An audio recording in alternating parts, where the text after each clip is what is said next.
கர்த்தருடைய பரிசுத்த நாமத்திற்கு மகிமை உண்டாவதாக. என் கண்மலையும் மீட்பருமாகிய கர்த்தாவே, அடியனுடைய வாயின் வார்த்தைகளும் கேட்கிற உடைய பிள்ளைகளுடைய இருதயத்தின் சிந்தனைகளும் சமூகத்தில் ஒன்றாயிருப்பதாக. ஆமென். ஆண்டவரும் இரட்சகருமாகிய இயேசு கிறிஸ்துவின் நாமத்தினாலே இந்த கால வேளையிலே கூடி வந்திருக்கிற அருமையான பிள்ளைகளை நான் மனதார வாழ்த்துகிறேன். கர்த்தர் உங்கள் ஒவ்வொருவரையும் ஆசீர்வதிப்பாராக. இந்த நாளிலும் கூட நாம் வேதாகமத்தினுடைய அடிப்படையிலிருந்து சில வரலாறுகள் தெரிந்து கொள்ளணும். குறிப்பாக இன்னைக்கு வசனங்களை நான் அதிகமா சொல்லாம, எனக்கு ஆவியானவர் நேற்று தினத்துல உட்கார்ந்து வசனங்களை எடுக்கும்போது சில காரியங்களை எனக்கு தோணினது. நான் கற்றுக்கொண்ட சில பாடங்கள் அதை உங்க மத்தியிலே தெளிவுபடுத்தணும். நீங்க நிறைய கிறிஸ்தவ பிள்ளைகள், அதிகபட்சம் நல்ல வேதத்தை வாசிக்கிறவங்க, ஜெபிக்கிறவங்க, பிரசங்கிக்கிறவங்க எல்லாம் இதுல இருக்கிறீங்க. அதனால அது உங்களுக்கு பிரயோஜனமா இருக்கும்னு நான் நம்புறேன். அதனால கிறிஸ்தவ வரலாறு அப்படின்னு சொல்லி ஒரு தலைப்புல சில காரியங்களை நான் உங்களுக்கு சொல்றேன். கிறிஸ்தவம் எப்படி வந்தது, எங்கிருந்து ஆரம்பித்தது அப்படின்னு சொல்லும்போது வேதாகமத்துல ஒரே ஒரு இடத்துல மட்டும் சொல்லப்பட்டிருக்கும். அப்போஸ்தலர் நடபடிகள் புஸ்தகம் 11வது அதிகாரம் 26வது வசனத்துல, அப்போஸ்தலர் 11:26 அதுல சொல்லப்படும் பொழுது, பவுல் பர்னபா 2 பேரும் ஒரு வருடம் வரைக்கும் சபையோட கூட கூடியிருந்து அந்தியோகியா பட்டணத்துல உபதேசம் பண்ணினார்கள். அப்பொழுதுதான் முதலில் சீஷர்களுக்கு கிறிஸ்தவர்கள் என்ற பெயர் வழங்கிற்று அப்படின்னு சொல்லப்பட்டிருக்கிறது. அப்ப அதுக்கு முன்னாடி எல்லாம் என்னாச்சு? இல்ல, கிறிஸ்தவம் என்ற பெயர் இல்ல. ஆகவே இந்த கிறிஸ்தவ வரலாறு என்ன சொல்லுதுன்னு சொன்னா, அது கிறிஸ்தவ வரலாறுன்னு சொல்லும் போது வேற சில சம்பவங்களையும் சொன்னாதான் உங்களுக்கு கொஞ்சம் விளங்கிக்குவீங்க. கொஞ்சம் கவனமா கேட்கலாம். இல்ல முடிஞ்சவங்க ஒரு பென்சிலோ பேனா வந்தா நீங்க நோட்ஸ் எடுத்துக்கலாம். அதுக்கு முன்னாடி இருந்தது யூத மக்கள். இந்த யூதம் எப்போ ஏற்பட்டதுன்னா, கிறிஸ்து பிறப்பதற்கு முன்பாக 2000 ஆண்டுகளுக்கு முன்பாக ஆரம்பித்து இன்னைக்கு வரைக்கும் இருக்கிறது. இரண்டாவதாக கிறிஸ்தவம், அது எப்போ துவங்கினா கிறிஸ்து பிறந்ததற்கு முதல் துவக்க ஆண்டிலிருந்து இன்றைக்கு வரைக்கும். மூன்றாவது இஸ்லாம். இந்த இஸ்லாம் எப்போ ஆரம்பித்ததுன்னு சொன்னா, கிறிஸ்து பிறந்ததற்கு 700 ஆண்டு கழிச்சுதான் இந்த முஸ்லிம்கள்லாம் உருவானது. இப்படி உலகம் முழுவதும் இருக்கிற மிக பிரதானமான அந்த என்ன மதம் சொல்லுவாங்க, இல்லைன்னா இந்த சமயங்கள் என்று சொல்லலாம், இதுக்கு பேரு. இந்த 3 சமயங்களை தான் உலகம் முழுவதும் பிரதானமானதா இருக்கிறது. அதுக்கப்புறம் குட்டி குட்டியா சின்ன வெவ்வேறு வழிபாடு உள்ளவங்க இருப்பாங்க. இந்த 3 இருந்தது. யூதருடைய மார்க்கத்துல 2 பிரிவுகள் உண்டு. யூதம், எபிரேயம் என்ற 2 பிரிவுகள் இருக்கிறது. கிறிஸ்தவத்துல 3 பிரிவுகள் இருக்கிறது. கத்தோலிக்கர், புராட்டஸ்டன்ட், பெந்தகோஸ்தே அப்படின்னு சொல்லி இந்த 3 பிரிவுகளா இருக்கிறது. இதை நான் சொல்றதெல்லாம் உலகம் முழுவதும். மூன்றாவதாக இஸ்லாமத்துல 3 பிரிவு இருக்குது.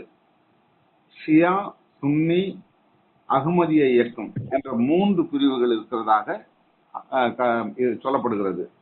இந்த பிரிவுகள் எல்லாம் கர்த்தரால் உண்டானதல்ல, மனுஷனாலே, இந்த உலகத்துல வாழ்கிற மனுஷனாலே இது உருவாக்கப்பட்டு, இது பிரிவு ஏற்பட்டு உலகம் முழுவதும் பரவி இருக்கிறது. இது எப்படி அதுக்கு ஆதாரம் என்று சொல்லப்படுகிற பொழுது, ஆதியாகமம் புஸ்தகத்துல 11வது அதிகாரத்துல 4வது வசனம் தொடங்கி 9வது வசனம் வரைக்கும் வாசிக்கும் போது அங்க ஒரு சம்பவம் நடக்குது. அதாவது நோவாவின் காலத்துல மழை பெஞ்சு உலகமே மூழ்கி எல்லாம் அழிஞ்சு போயிடுது. நோவாவினுடைய குடும்பம் மட்டும் பேழையில காப்பாற்றப்படுகிறது. அப்படி காப்பாற்றப்பட்டு 150 நாள் கழிச்சு அந்த தண்ணி எல்லாம் வடிந்த பிறகு அவங்கள கொண்டு வந்து நோவாவினுடைய பேழை கீழே இறங்கி அதுல இருந்து வெளியே வராங்க. மிருக ஜீவனங்கள் எல்லாம் வருது, இதெல்லாம் நமக்கு தெரியும், படிச்சிருக்கோம்.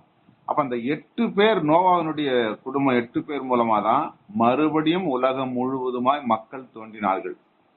அதுல சொல்லப்படுகிற வார்த்தை என்னன்னா, 4வது வசனத்துல சொல்லப்படும், பின்னும் அவர்கள், நாம் பூமியின் மீதெங்கும் சிதறி போகாதபடிக்கு நமக்கு ஒரு நகரத்தையும் வானத்தை ஆளவும் சிகரம் உள்ள ஒரு கோபுரத்தையும் கட்டி நமக்கு பேர் உண்டாக பண்ணுவோம் என்று அவர்கள் சொல்லிக் கொண்டாங்க. நம்ம ஒரு வானத்தை எட்டுறா மாதிரி ஒரு கோபுரத்தை கட்டலாம், நம்ம எங்கேயும் யாரும் சிதறி போயிடக்கூடாது, நம்ம எல்லாம் ஒரே இடத்துல இருக்கலாம் அப்படின்னு சொல்லி அவர்களுக்குள்ள பேசிட்டாங்க. 7வது வசனத்தை சொல்லும்போது ஆண்டவர் சொல்றாரு, நாம் இறங்கி போய், நாம் என்ற வார்த்தை பன்மையில சொல்றாரு, பிதா குமாரன் பரிசுத்தாவி இந்த மூவரும் சேர்ந்தவர். நாம் இறங்கி போய் ஒருவர் பேசுவதை மற்றொருவர் அறியாதபடிக்கு அங்கே அவர்கள் பாஷையை தாறுமாறாக்குவோம் என்றார். அதாவது அவங்க எல்லாம் ஒரே பாஷையை பேசினாங்க. அந்த நோவாவுக்கு பிறகு வந்த மக்கள் எல்லாம் ஒரே பாஷையை பேசினாங்க, ஒரே இடத்துல இருந்தாங்க. அப்ப மீதி உலகம் எல்லாம் வனாந்தர பூமியா இருக்கிறது, செடி கொடி வனாந்தரம் அப்படி வெறுமையா காணப்பட்ட பூமியா இருந்தது. அது ஆண்டவர் என்ன பண்றாரு, இறங்கி வந்து இந்த மக்களை சிதறடித்து அவர்களுடைய பாஷையை தாறுமாறாக்குறாரு. 8வது வசனம் என்ன சொல்லுது பாருங்க, அப்படியே கர்த்தர் அவர்களை அவ்விடத்திலிருந்து பூமியின் மீதெங்கும் சிதற போக பண்ணினார், அப்பொழுது நகரம் கட்டுகிறதை விட்டு விட்டார்கள். இதுதான் மக்கள் சிதறி போனது. உலகம் முழுவதும் இன்னைக்கு 900 கோடி மக்கள் இருக்கிறதாக கணக்கிடப்படுகிறது. ஏறக்குறைய 900 கோடி மக்கள் இருக்கிறதா சொல்லப்படுகிறது. இந்த 900 கோடி மக்களும் ஒரே இடத்துல இருந்திருந்தாங்கன்னா எப்படி இருந்திருக்கும்? இப்ப சிதறடிக்கப்பட்டதுனால இவங்க உலகம் முழுவதும் சிதறி இருக்கிறாங்க. அப்போ இவங்களுக்கு பாஷையும் வெவ்வேறு பாஷை, ஒவ்வொரு நாட்டுல ஒவ்வொரு பாஷை. ஒரே நாட்டுல இருக்கிற மக்கள் கூட பல பாஷைகள் பேசக்கூடியவங்களா மாறி போயிடுச்சு. ஆனா இதுக்கு முன்னாடி ஒரே பாஷையா பேசினாங்க, ஒரே இடத்துல இருந்தாங்க. இதுதான் மனிதனுடைய வரலாறா இருக்கிறது. இதை சிதறடித்த ஆண்டவர் பல பிரிவுகளா போயிட்டாங்க. இந்தியாவிலே ஆராய்ந்து பார்ப்போமானால் முதலாவது வந்தது ஆரிய சமயம் என்று சொல்லப்படுகிறது, 2வது ஜைன சமயம், 3வது பௌத்த சமயம். இந்த 3 சமயங்கள் இந்தியாவில தோன்றினது. அது எங்க தோன்றினதுன்னா வடநாட்டுல, அதாவது நார்த் இந்தியாவில தோன்றினது. அப்படி தோன்றி இருக்கும் போது ஆரிய சமயம் கிறிஸ்து பிறப்பதற்கு 2000 ஆண்டுகளுக்கு முன்பாகவே இந்தியாவிலே ஆரிய சமயம் தோன்றிவிட்டது. கிறிஸ்து பிறப்பதற்கு 800 ஆண்டுகளுக்கு முன்னாடி ஜைன சமயம் தோன்றிவிட்டது. பௌத்த சமயம் கிறிஸ்து பிறப்பதற்கு முன்பாக 600 ஆண்டுகளுக்கு முன்பாக பௌத்த சமயம் தோன்றி. இந்த 3ம் இயேசு கிறிஸ்து பிறப்பதற்கு முன்பாகவே 2000 ஆண்டும் 800 ஆண்டும் 600 ஆண்டுக்கு முன்பாக தோன்றினது இந்தியாவில. இவைகள் அனைத்தும் தோன்றின பிறகு நடந்தது என்னன்னா, இதுல ஆரிய சமயம் என்பது பிற்காலத்துல பல சமயங்களுடன் சேர்ந்து கலந்து அவர்கள் வாழ்ந்து கொண்டு வருகிற பொழுது பிரிவினைகள் ஏற்பட்டது அவர்களுக்குள்ள. அந்த பிரிவினையை நான் பின் வரும்போது சொல்றேன். அடுத்து ஜைன சமயம் இந்தியாவில தன் நிலையில் இருந்தாலும், அது அவங்களுடைய வழக்கத்தின்படி வாழ்ந்தாலும் இந்து சமயத்தோடு அது ஒத்து போகிறதா இருந்தது. அவங்களுடைய வழிபாடுகள், அவங்களுடைய செயல்பாடுகள் எல்லாம் இந்து மக்கள் எப்படி, ஆரியர்கள் எப்படி பண்றாங்களோ அதே போல இவங்களுக்கும் கொஞ்சம் கொஞ்சம் ரெண்டும் ஒத்து போனதா இருந்தது. ஆனா 3வதாக இந்த பௌத்த சமயம் மட்டும் இந்தியாவில இருந்து என்ன ஆயிடுச்சுன்னா, ஆரிய சமயத்தார் சேர்ந்து அவர்களை விரட்டி அடிக்கப்பட்டு இந்தியாவில கொஞ்சம் மக்கள் தான் தங்க முடிந்தது.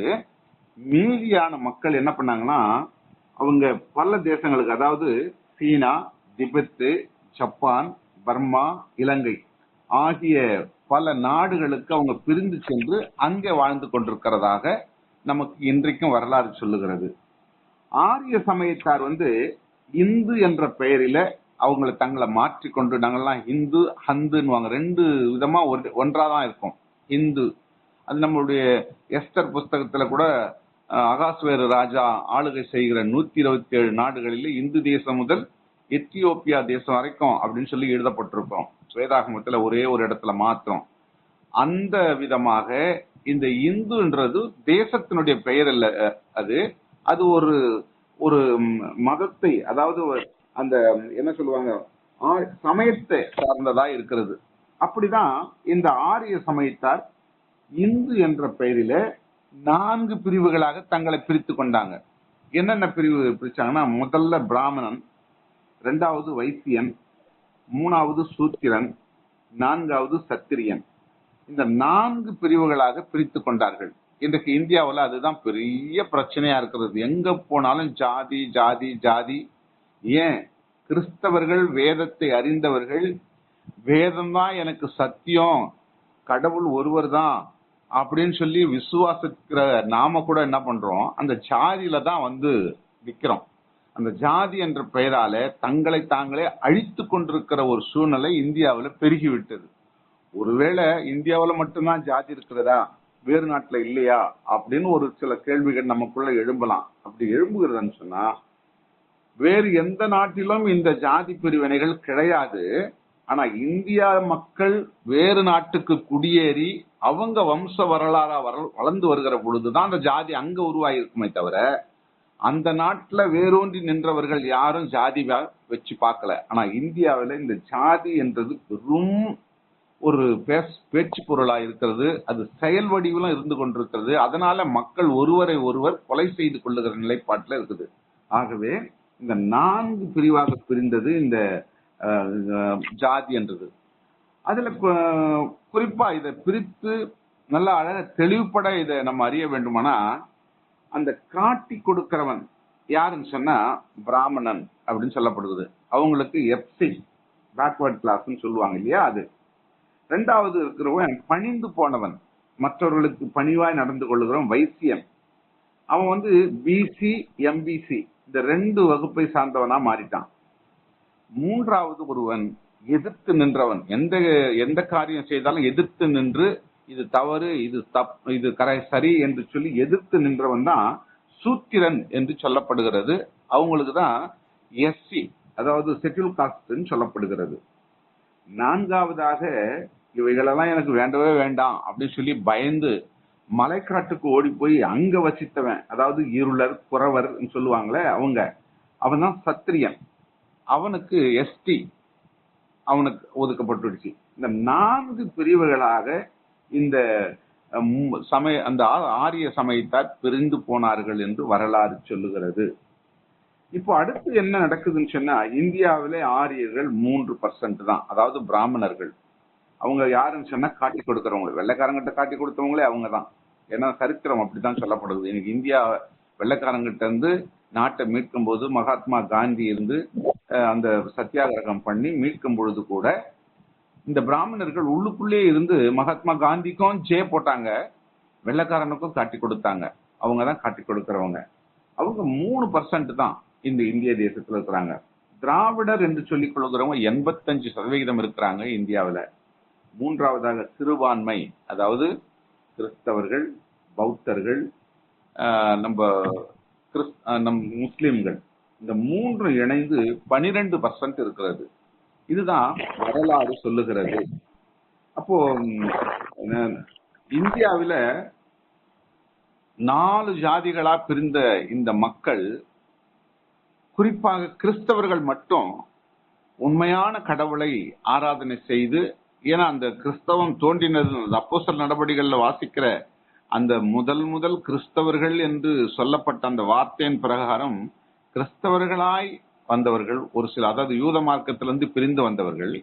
அடுத்தது இடைப்பட்ட நேரத்துல கிறிஸ்து உண்மையான கடவுள் என்று சொல்லி அவருடைய சுவிசேஷ வார்த்தைகளை கேட்டு அவர் தங்களுடைய வாழ்வில் அற்புத அடையாளங்களை செய்து, நாமெல்லாம், அதாவது நாமல்னு சொல்லி எல்லாரும் சொல்ல முடியாது, சிலர் பிறப்பிலிருந்தே இருக்கிறீங்க, என் வாழ்க்கையில் அப்படி இல்லையே, நான் இப்ப எங்க அம்மா அப்பா எல்லாம் கிறிஸ்தவங்க, நான் அவங்க பிறந்தவங்க, நான் கிறிஸ்தவன், நான் சுவிசேஷம் கேட்டோ அற்புத அடையாளம் கண்டோ நான் கிறிஸ்துவ ஏற்றுக்கொள்ளலையே அப்படின்னு சொல்லலாம். இப்ப நான் பேசிக்கிட்டு இருக்கிற நான் ஒரு ஆசா என்ன சொல்றது, ஆரிய சமயத்தை சார்ந்தது போல நான் இந்துவாக இருந்தேன்.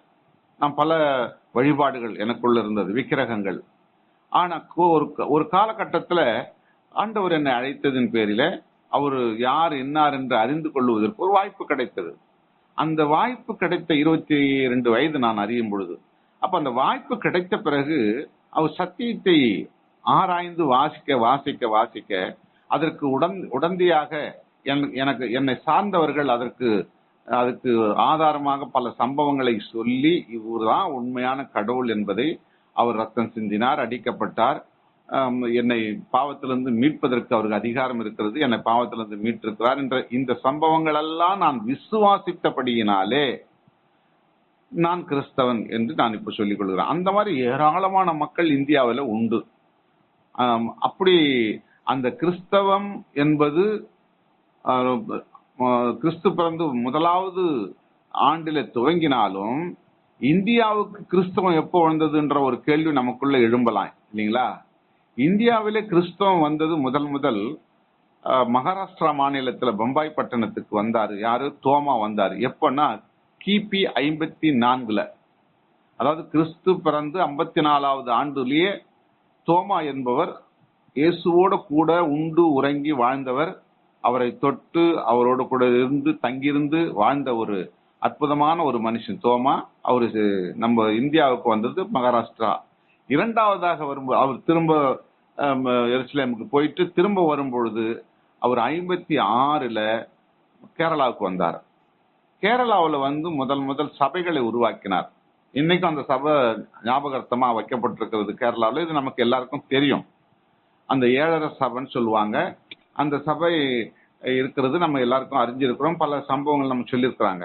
அப்போ அவர் தான் முதல் 56வது கிபி 56ல இந்த நம்முடைய இந்தியாவுக்கு சுவிசேஷத்தை பரவ செய்தார், சொன்னார். ஆனா முதல் ஆண்டிலேயே வந்து அவருக்கு கிறிஸ்தவம் என்ற பெயர் வந்தாலும் இந்தியாவுக்கு வந்தது அப்பொழுதுதான். 12 சீஷர்களும் அவங்க எல்லாம் பிரிஞ்சு போனாங்க. அதுல ஒரு சீஷன் மட்டும் தான் நம்ம நாட்டுக்கு வந்தார். அவரு வந்து தோமான்றது நமக்கு தெரியும். அவருடைய கல்லறை நம்முடைய சென்னை சாந்தோம்ல இருக்கிறது. அவர் கொலை செய்யப்பட்டது சென்ட் தாமஸ் மவுண்ட்ல தெரியும். இதெல்லாம் நிறைய பேர் நீங்க பார்த்திருப்பீங்க, போயிட்டு உங்களுக்கு அந்த வரலாறு எல்லாம் தெரியும். இந்த வரலாறு எல்லாம் வேதாகமத்துல சொல்லப்படல, நிஜமா நம்ம கண்களிலே அதை பார்க்கிறோம், கேட்கிறோம். அப்போ கிறிஸ்தவ வந்த வரலாறு இப்படியாக இருக்கிறது. இந்த 4 பிரிவுகளாய் பிரிந்த பொழுது தேசத்துல கிறிஸ்தவமா என்ன பண்ணிடுச்சு? இப்போ உண்மையான கடவுளை அறிந்து உண்மையாய் நான் வாழணும், எப்படியாவது இந்த உலகத்தை விட்டு நான் பிரிந்து போகிற பொழுது நான் பரலோகம் போகணும் என்ற எண்ணத்தோடு இந்த வேதத்தை அறிந்து வேதத்திற்குள்ள நம்ம கடந்து போய் கொண்டு இருந்தாலும் அநேக நேரங்களில தவறு செய்வது என்னன்னு சொன்னா, இந்த ஜாதி, இந்த பண ஆசை, இந்த பெருமை, நான் படித்திருக்கிறேன், நான் நல்லா பிரசங்கம் பண்றேன், எனக்கு நிறைய விஷயங்கள் தெரியுன்ற பெருமை, இவைகளெல்லாம் நம்ம ஆளுகை செய்கிறபடியினாலே அநேக நேரங்களில நம்ம கிறிஸ்தவத்திலிருந்து தோல்வி அடைந்து விடுகிறோம். இது சாதாரண ஒரு மனிதன் 2 மனிதன் இல்ல, கிறிஸ்தவத்துல பரவலா எல்லாரிடத்திலும் இருக்கிறது. அதுதான் ஆண்டவர் சொல்லும் பொழுது சொல்றாரு, ஆதியில வார்த்தைகளை சொல்லுகிற பொழுது அவர் சொல்றாரு, நியாய தீர்ப்பு எங்க முதல்லன்னா கிறிஸ்தவங்க வீட்டுலதான், தேவனுடைய வீட்டிலேன்னு சொல்லப்பட்டிருக்கோம். எங்க பழைய ஏற்பாட்டின் காலத்துல அந்த தீர்க்க தரிசன புஸ்தகத்துல இது சொல்லப்பட்டிருக்குது. தேவனுடைய வீட்டுலதான் அவருடைய நியாய தீர்ப்பு துவங்கும் அப்படின்னு சொல்லி. அப்ப என்ன அர்த்தம்னா, யாரு தேவனை உண்மையான கடவுள் என்று அறிந்து கொண்டு பூமியில வாழ்கிறானோ அவனுடைய வீட்டுலதான் நியாய தீர்ப்பு ஆரம்பிப்பான். அப்ப என்ன காரணம்? அவன் தப்பு பண்ணிட்டு இருக்கிறான், அவன் தவறு, பாவம் அவன்கிட்ட இருக்குது. பாவத்தை நான் மன்னித்து பரிசுத்தனா மாற்றின பிறகும் கூட அவன் மீண்டும் மீண்டும் அந்த பாவத்தில் இருக்கிற அப்படின்னால முதல்ல நான் அங்கதான் தொடங்குவேன் ஆண்டவர் சொல்றாரு. ஆக இவ்விதமாக இன்றைக்கு இந்த பிரிவுகள் உலகம் முழுவதும் இருந்து கொண்டிருக்கிறதை நாம் அறிய முடிகிறது. இன்னும் சில காரியங்கள் வரலாறு சொல்லிட்டு போலாம், நிறைய நேரம் ஆகும். இந்தியாவில புனித நதி என்று சொல்லப்படுகிறதான கங்கை இருந்து பார்த்தீங்களா? இந்த கங்கை புனித நதியாக யார் எடுத்ததுன்னு இந்த ஆரியர்கள் தான் அது எடுத்துக்கிட்டாங்க. நாங்க புனிதமா ஆசரிக்கிற ஒரு இடம் தான் கங்கை நதி. இந்த கங்கை நதி உருவான விஷயம் எப்படின்னு சொன்னா, ஆதியாகமம் புஸ்தகத்துல 2வது அதிகாரம் துவக்கத்திலேயே 2வது அதிகாரத்துல 10-11 வசனங்களை நம்ம வாசிக்கிற பொழுது அங்க சொல்லப்படுது, ஏதோனிலிருந்து ஒரு நதி ஓடி பிரிந்து 4 பெரிய ஆறுகளாயிற்று என்று சொல்லப்படுகிறது. ஒரு நதி ஆரம்பிச்சு அது 4 ஆறுகளா பிரிந்தது. எங்கிருந்து ஆரம்பிச்சது? அது நமக்கு ஏதேன் தோட்டத்திலிருந்து ஆண்டவர் உலாவின, ஆண்டவர் உண்டாக்கின ஏதேன் தோட்டத்திலிருந்து உருவாகி அது 4ஆ பிரிந்து அதுல முதல் ஆற்றுக்கு பைசோன் என்று சொல்லப்படுகிறது. இந்த பைசோன் என்கிற ஆறு தான் இன்றைக்கு கங்கையா இருக்கிறது. இது வரலாறு சொல்லுகிறது, சரித்திரம் இருக்கிறது. அதுக்கு வேதாகமத்துல குறிப்பிடப்படவில்லை, இது இந்தியா தேசத்தில் தான் இருக்குதுன்னு சொல்லப்படல. பட் இருந்தாலும் இந்த ஆறுகள் எப்படி உருவானதுன்றதுல முதல் ஆறு பைசோன். இது பைசோன் இந்த ஆறு என்பதை எங்க இருக்குதுன்னு சொன்னா நம்ம இந்தியாவில இல்லையா, வடநாட்டுல இருக்குதுன்றது நம்ம அறிந்து கொள்ள முடிகிறது. இத முதலுக்கு இதுக்கு பேர் வச்சவங்க யார் தெரியுங்களா? கங்கை என்ற அந்த பேர் உருவாகுன்னா கிரேக்கர்கள் தான் அதுக்கு பேரே வச்சது அப்படின்னு சொல்றாங்க. கிரேக்கர்கள் தான் இந்த பைசோன் என்ற ஆற்றை கங்கை என்று சொல்லி பெயர் வைத்ததாக ஒரு ஒரு குறிப்பு சொல்லப்படுகிறது. அது எந்த அளவுக்கு உண்மை எனக்கு தெரியல. அது பைசோன் என்ற வார்த்தையை அவங்க சொன்னாங்களா இல்ல கங்கை என்ற பெயர் வச்சாங்களான்னு தெரியல. பட் ஆனா அந்த பைசோன் என்ற ஆற்றுக்கு தான் இன்றைக்கு கங்கையாக அவர்களுக்கு புனித நீராக புனித ஸ்தலமாகவும் அதை அவர்கள் கையாண்டு வருகிறார்கள் என்பதை நாம் அறிந்து கொள்ள முடிகிறது. இவ்விதமாக ஆண்டவருடைய அவருடைய வரலாறு குறித்து பார்க்கிற பொழுது இன்னும் ஏராளமா இருக்குது. இந்த நேரம் கிடைக்காது எனக்கு. சமயம் வாய்க்கும் பொழுது இன்னும் கூட உங்களுக்கு இதுல இன்ட்ரெஸ்ட் இருந்தா நான் பிறகு உங்க தலைமை கிட்ட சொல்லுங்க, அதை குறித்து நான் உங்களுக்கு சொல்றேன். ஆனா கடவுளுடைய இந்த வார்த்தை அடிப்படையில இந்த கிறிஸ்தவம், யூதம், இஸ்லாம் இந்த மூன்று வம்சம் தான், இந்த மூன்று சமயங்கள் தான் உலகம் முழுவதும் பரவி இருக்கிறது என்பதை நம்ம யாராலையும் மறுக்க முடியாது. அது உருவானதற்கும் அது கலைந்து போனதற்கும் காரணங்கள் நான் சொல்லேன்.